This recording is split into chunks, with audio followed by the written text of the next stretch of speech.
Alright guys, what's up? Of course, my name is The Only Paladin, and I'm bringing you another gameplay commentary here. And today I'm bringing you another gameplay, and this is going to be talking this classic old commentary. I'm going to be teaching and talking about how to rush in Advanced Warfare. And most people think, rushing is always going to stay the same. You just run into the enemy and destroy everybody. It doesn't work in like the same way in Advanced Warfare. Obviously, as you can see, if you run straight into the enemies, you're just going to get absolutely decimated. You're just going to get destroyed. So the kind of approach you have to take on this is you have to flank the enemies lots. You always have to be like behind them, always shooting them in the back. You can't always be like in front of them and just challenging everybody, because you're going to get destroyed. So I'd suggest off spawn you flank all the way around the map. As you saw on the start of this gameplay, you flank all the way around and you pretty much get into the spawn, and you figure out a way to move around that spawn so that people are spawning in an area that you're not in, and you go over there pretty much as soon as they spawn and you shoot them in the back as they're running off. And you can't stay in there like a long period of time. Yes, you can like continuously kind of hop in and out of the spawn and like move around the outside, but an easy way to kind of counteract that is have a little spot. I don't really have an example in this gameplay, but have a spot where you just kind of sit if you're one shot, or if you don't want to challenge right at that moment. You have a little place that you'll be somewhat safe, that you can just kind of sit in for a couple of minutes while you regen health, or collect your thoughts, or whatever the hell you're doing. So that's another thing you can do. I'd suggest using the BAL. If not the BAL, then the AK-12G. These two weapons are the definition of destruction. They are so good. I cannot stress it enough that these weapons are probably the best weapons you can use when playing momentum and trying to slay the spawns like this. I wouldn't suggest using quick draw over extended mags, mainly because you're going to be killing lots of enemies, and you don't want to run out of ammo in a couple of seconds of shooting 5 or 6 enemies. You want to be able to kind of space out your ammo and space out the bullets that you have in the clip to shoot as many enemies as possible, reload, and then do the exact same thing over and over again. The good thing about this is that you can easily just get high kill gameplays like this. You have to kind of practice a little bit though. It's not going to come in a day or a week. You're going to have to practice a little bit more than regularly just hopping into a momentum game. Yeah, I'm going to drop 60 plus this game. Just slay the spawn like the only paladin showed me, and I'm just going to destroy everybody. I'm not trying to put you down when I say this or anything. It's not going to come right away.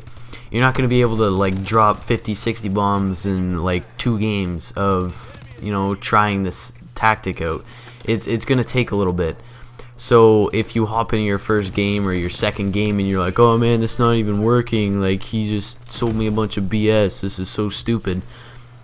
Well, practice a little bit more and play like like you don't even care what's happening. Don't look at the scoreboard.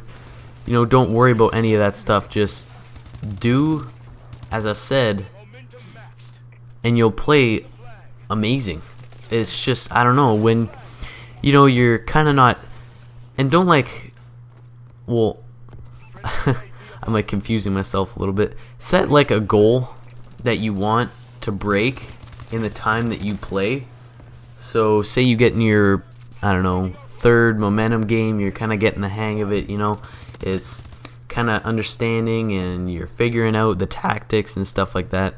So why don't you try setting a goal for 40 kills? What you want to do is you don't want to look at the scoreboard, and you just want to play.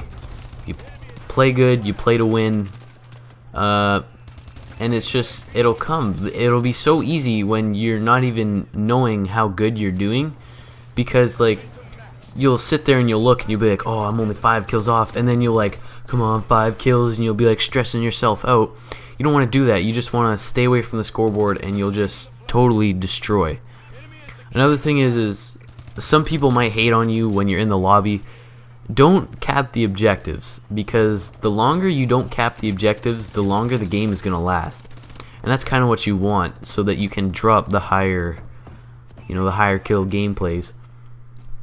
So I'm suggesting not like playing the objective a lot. If you need a certain amount of points for a streak, then I guess play the objective, but only for like a short period of time, because you're gonna end up not like enjoying it if you play the objective lots, because the game can be over within like a minute of playtime because you're capping the objectives. All you have to do is cap 5 and then the game is over. It's not like a second round or anything, it's over. And I want to let you guys know, see the streaks on the side there, you can see that I'm running UAV and system hack. You want to use UAV with threat detection and speed, and then the system hack with extra time and assist points. The way these things work, and they work very well, the threat detection, you can see people through walls, and with speed you can see them more. I had a word in my mind and I had just forgotten. You can see them just a lot more than usual, obviously. That's what speed is for. It speeds up the pulse that comes through the map. And the system hack with extra time and assist points, just kind of, people could still use their EXO, but it puts that thing on their screen and all the it says system hack, and then there's a little loading bar on the bottom and stuff like that. That'll kind of distract people a little bit, because they'll be kind of focused on that little bar at the bottom, like, come on, it's almost done. I want to get this done and over with so I can see my mini-map and how many bullets I have and my streaks and stuff like that.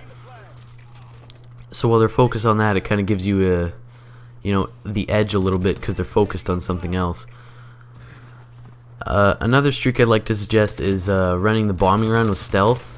It's only 25 more points than the system hack, which is a good thing, because then you can kind of add on kills.